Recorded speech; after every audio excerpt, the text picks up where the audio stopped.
ಒಂದು ತುಂಬಾ ಖುಷಿ ವಿಷಯ ಕಣ್ರಿ. ಲೀಲಾ ಮಂಜು ಒಂದಾದ್ರು.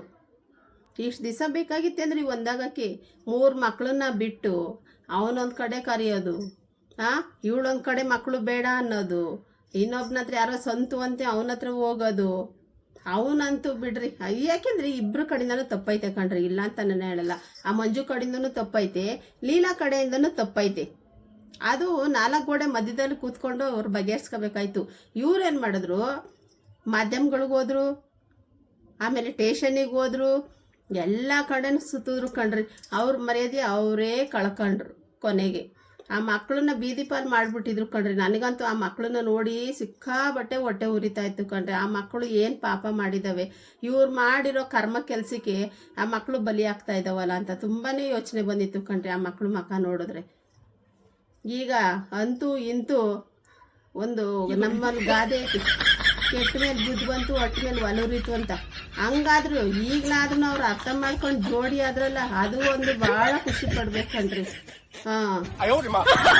ಇವಾಗ್ಲಾದ್ರೂ ಇನ್ನು ಮುಂದೆ ಅಂತ ತಪ್ಪುಗಳು ಮಾಡ್ದಂಗೆ ಹೊಂದಾಣಿಕೆಯಿಂದ ಬದುಕ್ರಿ. ಆಮೇಲೆ ಇಬ್ರುವೆ ನೀನು ಹಂಗಿದ್ದೆ, ನೀನು ಹಿಂಗಿದ್ದೆ, ನೀನು ಅಲ್ಗೋಗಿದ್ದೆ, ನೀನು ಅವನ್ ತಕೊಯ್ದೆ, ನೀನು ಇವಳು ತಕೊಯ್ದೆ ಅಂತೇಳ್ಬಿಟ್ಟು ಮತ್ತೆ ರಾಗ ತಕ್ಕೊಂಡು, ಮತ್ತೆ ಖ್ಯಾತೆ ತಕ್ಕೊಂಡು, ಮತ್ತೆ ಸಂಸಾರದಲ್ಲಿ ಉಳಿ ಇಟ್ಕೊಳಕ್ ಹೋಗ್ಬೇಡ್ರಿ. ಆಗೋಯ್ತು, ಅದಾಗಿದ್ದೆಲ್ಲ ಕೆಟ್ಟ ಕನ್ಸಂತ ಬಿಟ್ಟು ಬಿಡ್ರಿ. ಇನ್ನು ಮುಂದೆ ಆ ಮಕ್ಕಳು ಜೀವನದ ಬಗ್ಗೆ ಯೋಚನೆ ಮಾಡ್ರಿ. ನಿಮ್ಮನ್ನು ನೋಡಿ 4 ಜನ ಕಲೀಲಿ.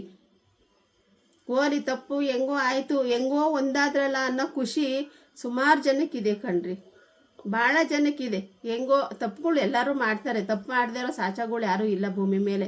ತಪ್ಪು ಎಲ್ಲರೂ ಮಾಡ್ತಾರೆ. ತಪ್ಪಾಯಿತು, ಎಲ್ಲ ಆಗೋಯ್ತು. ಇವಾಗ ಮಕ್ಕಳನ್ನ ಚೆನ್ನಾಗಿ ಬೆಳೆಸ್ಕೊಂಡು ನೀವು ಗಂಡ ಹೆಂಡ್ತಿ ಅನ್ಯೋನ್ಯತೆಯಿಂದ ಬದುಕೋದು ನೋಡ್ರಿ. ನಿಮ್ಮನ್ನು ನೋಡಿ 4 ಜನ ಇದೇ ಥರ ಒಳ್ಳೇದನ್ನ ಕಲೀಲಿ.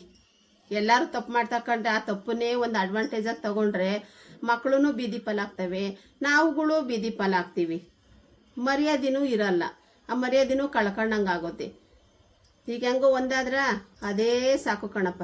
ನಮ್ಮ ಕರ್ನಾಟಕ ಜನತೆ ಯಾರ್ಯಾರು ನೋಡ್ತಾರೋ ನಿಮ್ಮನ್ನ, ಮಂಜು, ಲೀಲಾ, ಸಂತು, ನಿಮ್ಮ ಸ್ಟೋರಿ ಯಾರ್ಯಾರು ನೋಡಿದ್ದಾರೆ, ಸುಮಾರು ಜನ ಆಲ್ಮೋಸ್ಟ್ ನೋಡಿದ್ದಾರೆ ಅಂತ ನನಗನ್ಸುತ್ತೆ. ಹೋಗ್ಲಿ ಬಿಡಿ, ಅದು ಎಲ್ಲ ಒಂದು ಕೆಟ್ಟ ಟೈಮು, ಉಗಿದು ಬಿಟ್ಬಿಡ್ರಿ. ಅದೆಲ್ಲ ಒಂದು ಕೆಟ್ಟ ಗಳಿಗೆ, ಕೆಟ್ಟ ಟೈಮು. ಅದು ನನ್ನ ಹಣೆ ಬರ ಆ ಥರ ಇತ್ತು, ಈ ಥರ ಎಲ್ಲ ಪಬ್ಲಿಕ್ ಆಗಬೇಕಂತ ಇತ್ತು.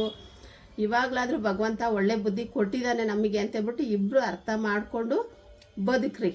ಮಕ್ಕಳಿಗೆ ಒಳ್ಳೆ ಜೀವನನ ಕೊಡ್ರಿ, ಒಳ್ಳೆ ವಿದ್ಯೆನೇ ಕೊಡ್ರಿ.